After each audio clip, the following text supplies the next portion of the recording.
Assalamualaikum Bu. Waalaikumsalam Ibu. Saya di sini apa ya menanyakan.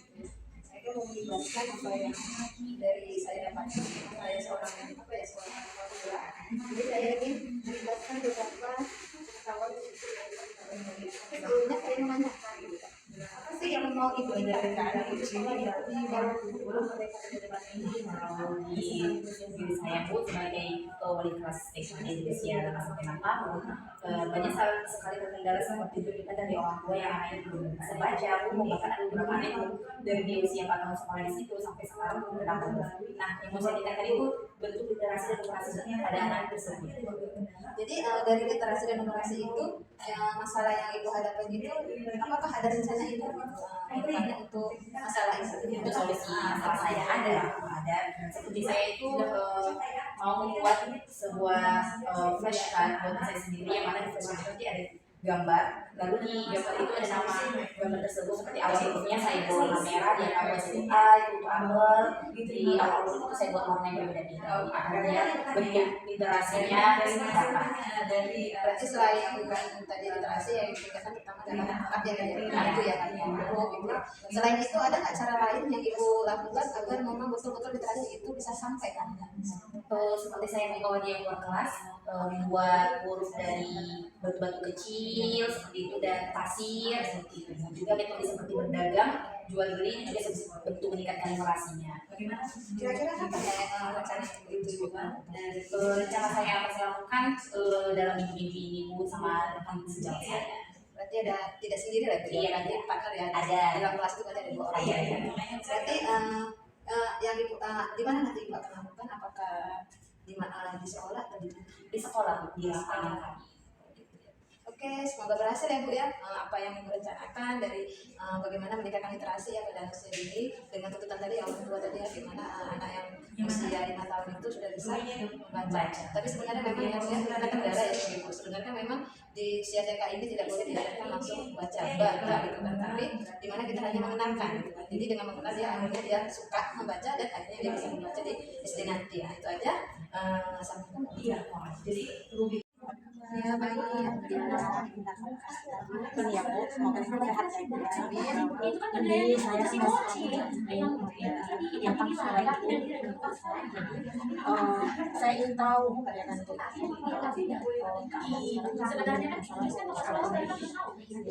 Bagaimana apa saja yang sudah saya lakukan di sekolah, alhamdulillah ya Bu ya. Kalau untuk kurikulum merdeka itu alhamdulillah saya sudah menjalani ya sudah ini tahun ketiga tahun, alhamdulillah banyak mengikuti pelatihan dan juga sudah membedah namanya modul ajar P5 itu juga, dan kami juga di sekolah kami itu sudah ada yang guru penggerak dan juga ada tim desa itu di dalamnya, jadi masih ada support gitu. bagaimana cara itu meningkatkan kualitas guru atau sekolah tersebut? Ya, kalau meningkatkan, kami memang ada tim Bu. Di situ kan ada namanya tim kurikulum, di mana salah satunya itu saya. Kami di sini tugasnya mengajak teman-teman ya berkolaborasi dan kami membuka namanya komunitas belajar. Komunitas belajar itu terdiri dari guru-guru semua ya, TK Italia ada 20 orang. Di situ kami ada namanya komunitas cerdas ya, di mana salah satunya kami meningkatkan dari komunitas itu salah satunya adalah literasi. Karena kan guru-guru ini ya kalau membaca agak malas ya Bu ya. Jadi kami kemarin di komunitas itu membedah buku namanya karena kami Islam namanya Tarbiyatul Aulad, di mana buku itu kami bedah isinya itu tentang bagaimana kita mengajar itu secara Islam dari sampai kecil sampai yang aturan-aturan itu diajarkan. Jadi begitu biasa ya. Rencana apa nih sama kawan-kawan tadi untuk lebih berkualitas ya? Kemarin kami caranya itu kan kemarin membedah ya Bu ya. Membedah itu kami buat jadwal. Jadi satu hari misalnya seminggu itu setiap hari Senin ya. Kemarin setiap hari Senin. Jadi satu orang itu per bab. Nah, jadi setiap guru itu akan memaparkan setelah membaca tadi ya. Karena kan memang kita nanti literasi ya. Jadi mereka setiap satu bab satu presentasi gitu. Nanti ada yang ada itu akan ya. Terus nanti juga tanya jawab dan juga ada nanti evaluasi gimana apa yang sudah dilakukan. Jadi siapa aja yang terlibat di yang terlibat guru, sekolah juga, dan juga stakeholder semuanya, TU semua juga ikut di dalam kegiatan itu. Jadi kapan rencana Ibu di mana rencana itu yang akan dilaksanakan? Di sekolah Bu, kami ada ruangan khusus Bu, di situ kami lakukan dan alhamdulillah ini sudah berjalan. Ini sudah hampir sudah berapa ya, kelima gitu ya. Itu sudah beberapa guru sudah hadir ya, sudah memaparkan. Jadi nanti ikut jadwal lagi seterusnya sampai habis ini ya. Setiap seminggu sekali di sekolah ya. Iya. Apakah ada keinginan mau ke tempat lain mungkin tempat Biasanya kami kalau nggak di ruangan guru itu ada aula sekolah juga ada situ besar. Biasanya kalau ingin pun ganti tempat ataupun di taman gitu ya, dan juga ada ruangan baru kan di ruang perpus juga ada. Tergantung di mana mau di mana itu. Di luar juga pernah karena kami ada ruangan terbuka itu, tidak ada dindingnya, ada itu namanya pendopo ada. Oke, terima kasih Bu. Iya sama-sama. Ya, sukses selalu. Iya. Assalamualaikum Ibu. Waalaikumsalam Ibu. Iya, gimana kabarnya Bu? Alhamdulillah sehat. Perkenalkan Bu, saya Miss Lani dari Sekolah Darussalam Islamic School.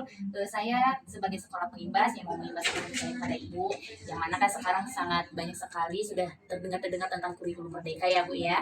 Dan pasti sekolah Ibu sudah banyak guru-guru maupun staf-staf yang lainnya mendengar kata-kata kurikulum merdeka.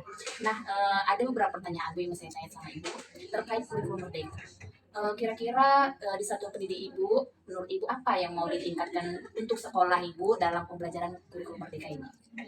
Kalau untuk peningkatan sekolah Ibu dari kualitas sekolahnya sendiri ya, dari guru ya, karena kan guru-guru kami pendidikannya masih di SMA Ibu, belum ada sih yang S1 ya. yang para sekolah aja Iya. jadi lebih membutuhkan pelatihan-pelatihan yang lebih banyak Iya, untuk merdeka itu tadi, karena kan banyak perubahan ya Bu ya, dari pelajaran anak yang dimana orang tua yang tadi selalu menuntut anak-anak itu tamat dari sekolah PAUD sudah bisa membaca, sementara di sekolah kurikulum merdeka kan tidak diharuskan membaca gitu kan Bu. Itulah yang sering kami lakukan, memberi pemahaman kepada orang tua ini tadi kan. Kadang orang tua ini ada sebagian yang bisa memahami, ada yang namanya juga ini kan Bu, awam lah, kami kan di desa ya kan, desa, jadi banyak lah orang tua itu tidak mengerti, tidak paham hal itu. Kalau begitu, bagaimana cara Ibu dan guru meningkatkan pembelajaran kurikulum merdeka ini di sekolah Ibu? Dengan cara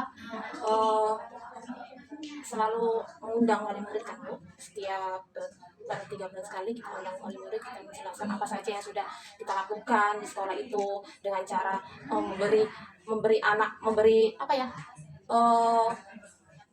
pemahaman itu dengan cara bermain ya kan Bu. Misalnya kita bermain dongeng gitu kan Bu, dongeng sebelum kita cerita tentang dongeng kan ada judulnya itu apa, kita tulis gitu kan Bu, dengan huruf ini, misalnya judulnya misalnya kelinci gitu kan Bu, kelinci dengan gambar kelinci dan kata kelinci itu dari hurufnya apa aja gitu. Dengan cara seperti itu anak-anak ini bisa paham oh ini huruf ini huruf ini, tapi tidak dengan cara mengenalkan huruf itu dengan A B C D itu, tidak seperti itu. Jadi Bu, seberapa banyak sih cara atau usaha Ibu dan guru-guru yang lain yang sudah Ibu lakukan untuk kurikulum merdeka ini? Nggak begitu banyak sih Bu, karena kan kita juga guru-guru kan lagi belajar juga ya Bu. Jadi sering juga kita lihat di YouTube gitu kan Bu, YouTube ataupun pengetahuan kita ikut pelatihan dengan cara seperti itu kita apakan ke anak-anak dan juga orang tua. Intinya memberi pemahaman lah kepada orang tua bahwasanya TK itu tidak menuntut anak bisa membaca tulis. Lalu Bu, kapan rencana Ibu untuk melakukan itu semua? Rencana itu akhir-akhir ini udah ada rencana sih Bu, cuman karena kita guru-guru juga punya kegiatan lain, jadi setiap pulang sekolah kita sebentar untuk kumpul di kantor gitu kan Bu, untuk bicara hal ini gitu kan. Jadi rencana ini udah setiap hari tuh kumpul, yuk kapan kita misalnya gini kan Bu, ini sekolah hari ini ya kan, hari ini sekolah, setelah anak-anak pulang kita kumpul di kantor ya kan, ada setengah jam kumpul untuk merencanakan besok apa yang harus kita pelajaran apa yang kita berikan sama anak-anak, Kegiatan apa? kegiatan apa setiap harinya minimal 30 menit gitu. Nah, siapa saja sih Bu yang dilibatkan dalam kegiatan itu?